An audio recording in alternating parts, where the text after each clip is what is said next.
Hello everyone, আশা করি সবাই ভালো আছো। এইচএসসি কনসেপ্ট ক্লাসের সিরিজে তোমাদের সবাইকে স্বাগতম। আমাদের এই সিরিজটাতে মেইনলি দুইটা পার্ট থাকবে, একটা হলো এইচএসসি কনসেপ্ট ক্লাসেস আর একটা হলো অ্যাডমিশন প্রিপারেশন। তো আমাদের এই সিরিজের ডিটেলস যে বিষয়গুলো, যে কোন কোন টপিক থাকবে, কোন কোন টপিক নিয়ে আলোচনা হবে, কী কী থাকবে, সব কিছু নিয়ে একদম ডিটেলস আলোচনা করার জন্যই আজকের এই ভিডিওটা। তো আমাদের এই সিরিজটা সম্পর্কে ডিটেলস জানার জন্য ভিডিওটা শেষ পর্যন্ত দেখতে থাকো। চলো শুরু করা যাক। শুরুতে দেখো যে আমরা আমাদের কনসেপ্ট ক্লাসগুলোকে দুইটা ভাগে ভাগ করছি। যে আমরা প্রথমে আগে আমাদের একাডেমিক কনসেপ্ট ক্লিয়ার করব। একাডেমিক কনসেপ্ট বলতে বোঝাচ্ছি যে আমি তোমাদেরকে যে একাডেমিক বইগুলো প্রিফার করছি, যে একাডেমিকের জন্য তোমরা কোন বইগুলো পড়বা, সেই বইগুলো থেকে আমরা কনসেপ্টগুলো এখানে ক্লিয়ার করার চেষ্টা করব, যাতে করে তোমার এইচএসসির কনসেপ্টগুলো একদম ক্লিয়ার হয়।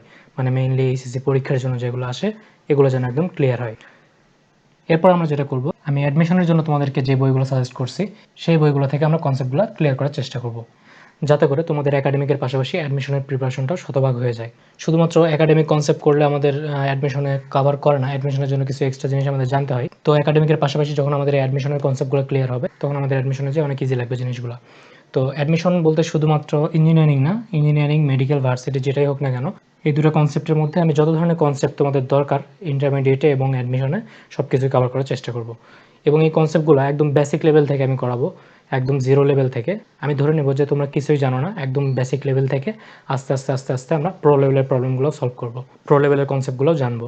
তো একাডেমিক আর একাডেমিকের পাশাপাশি অ্যাডমিশনের জন্য তোমরা কোন বইগুলো পড়তে পারো এটা নিয়ে কিন্তু আমি অলরেডি একটা ভিডিও আপলোড করে দিচ্ছি, লিঙ্কটা ডিসক্রিপশনে দেওয়া আছে, কার্ডেও দেওয়া আছে, তোমরা দেখে নিতে পারো ওখান থেকে। তো যখন আমাদের একাডেমিক এবং অ্যাডমিশনের দুইটা কনসেপ্টই ক্লিয়ার হবে, তখন আমরা কি করব, আমরা প্র্যাকটিস প্রবলেমে যাব, আমরা প্রবলেম প্র্যাকটিস করব। এবং এই প্র্যাকটিস প্রবলেমটাকে আমি তিনটা ভাগে ভাগ করছি। এক নম্বর হলো একাডেমিক প্র্যাকটিস প্রবলেম, মানে একাডেমিকের কনসেপ্ট নিয়ে আমি একাডেমিকের যে বইগুলো আছে, যে বইগুলো সাজেস্ট করছি, সেগুলো থেকে মেইনলি যে প্রবলেমগুলো আসে বা ইন্টারে যে প্রবলেমগুলো আসে, এই প্রবলেমগুলো প্র্যাকটিস করব এখানে। এরপরে আমরা যেটা করব যে engineering practice problem. Engineering practice problem বলতে মেইনলি আমরা কোশ্চেন ব্যাংক এবং কনসেপ্ট বুক, এই দুটো জিনিস এখানে সলভ করার ট্রাই করব। এছাড়া অন্যান্য যে বইগুলো থেকে ইঞ্জিনিয়ারিং ইউনিভার্সিটিগুলোতে কোশ্চেন আসে সেগুলো আমরা দেখার চেষ্টা করব। এরপরে ভার্সিটি প্র্যাকটিস প্রবলেমস, মানে ভার্সিটিতে আমাদের যে প্রবলেমগুলো আসে সেই প্রবলেমগুলো আমরা সলভ করার ট্রাই করব। এবং ভার্সিটি বলতে শুধু ভার্সিটি না, ভার্সিটি কোশ্চেন ব্যাংক তো সলভ করবোই, পাশাপাশি বিজ্ঞান প্রযুক্তি যে বিশ্ববিদ্যালয়গুলো মেইনলি সাস্ট, এই কোশ্চেনগুলো আমরা সলভ করার ট্রাই করব। তাতে করে আমাদের কি হবে, আমাদের ইন্টারমিডিয়েটের জন্য প্র্যাকটিস প্রবলেম হয়ে যাবে, আমাদের ইঞ্জিনিয়ারিংয়ের জন্য প্র্যাকটিস প্রবলেম হয়ে যাবে, আমাদের ভার্সিটির জন্য প্র্যাকটিস প্রবলেম হয়ে যাবে। আমাদের ফার্স্ট টার্গেট ইঞ্জিনিয়ারিং হোক বা মেডিকেল হোক, যেটাই হোক না কেন, তোমাকে অবশ্যই সেকেন্ড টার্গেট হিসেবে একটা ব্যাকআপ প্ল্যান রাখতে হয়, সেটা হলো ভার্সিটি। কারণ অ্যাডমিশন আসলে অনেক বেশি টাফ একটা জায়গা, অনেক বেশি টাফ একটা প্ল্যাটফর্ম, যেখানে তোমার ফার্স্ট টার্গেট যে পূরণ হবে এই গ্যারান্টি কেউই দিতে পারবে না। অবশ্যই ব্যাকআপ প্ল্যান হিসেবে তোমাকে ভার্সিটি প্রবলেমগুলো সলভ করতে হবে। এখানে আরেকটা কথা বলি যে আমি তো নিজে থেকে প্রবলেমগুলো দিবই, যে একাডেমিক প্র্যাকটিস প্রবলেম আমি করাবো, ইঞ্জিনিয়ারিংয়ের জন্য যে প্রবলেমগুলো আমি ইম্পর্টেন্ট মনে করবো সেগুলো করাবো, বা ভার্সিটির জন্য যেগুলো আমি ইম্পর্টেন্ট মনে করবো বা তোমাদের প্রবলেম হয় যেগুলো আমার মনে হবে সেগুলো আমি করাবো।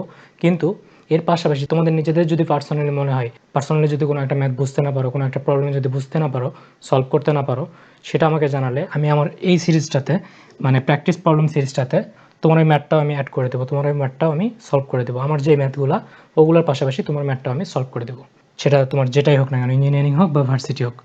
তবে এটা ঠিক, প্রথমে আমি একটা অধ্যায়ের কনসেপ্ট করাবো, এরপরে ওই অধ্যায়ের সকল কনসেপ্ট যখন ক্লিয়ার হবে, এরপরে আমি ওই অধ্যায়ের এই তিনটা টাইপের প্র্যাকটিস প্রবলেম করাবো। একটা অধ্যায়ের কনসেপ্ট যখন কমপ্লিট হবে, তখন তুমি ওই অধ্যায়টা রিলেটেড যে প্রবলেমগুলো থাকবে এগুলো আমাকে জানালে আমি আমার এই প্রবলেমগুলোর সাথে তোমার প্রবলেমটা অ্যাড করে দেবো।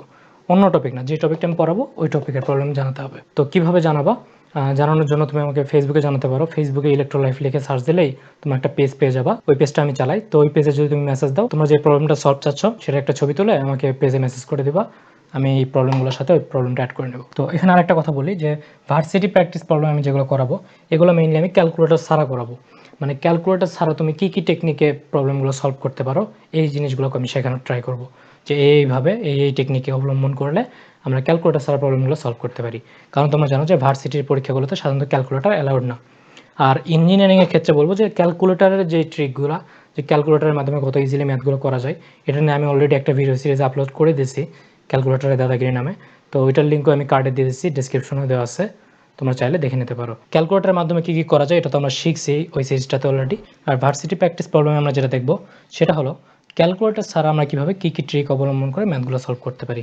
তো তো যাই হোক, যদি তোমরা আমার সাথে সাথে এই সিরিজটা ফলো করো, আমার সাথে সাথে প্রত্যেকটা লেকচার যদি ফলো করো এবং আমি যে ম্যাথগুলো করাবো সেই ম্যাথগুলো যদি সবগুলো যদি প্র্যাকটিস করো আমার সাথে সাথে, তাহলে আশা করা যায় যে তোমাদের প্রিপারেশনটা শতভাগ হবে, একাডেমিকেরও এবং অ্যাডমিশনেরও।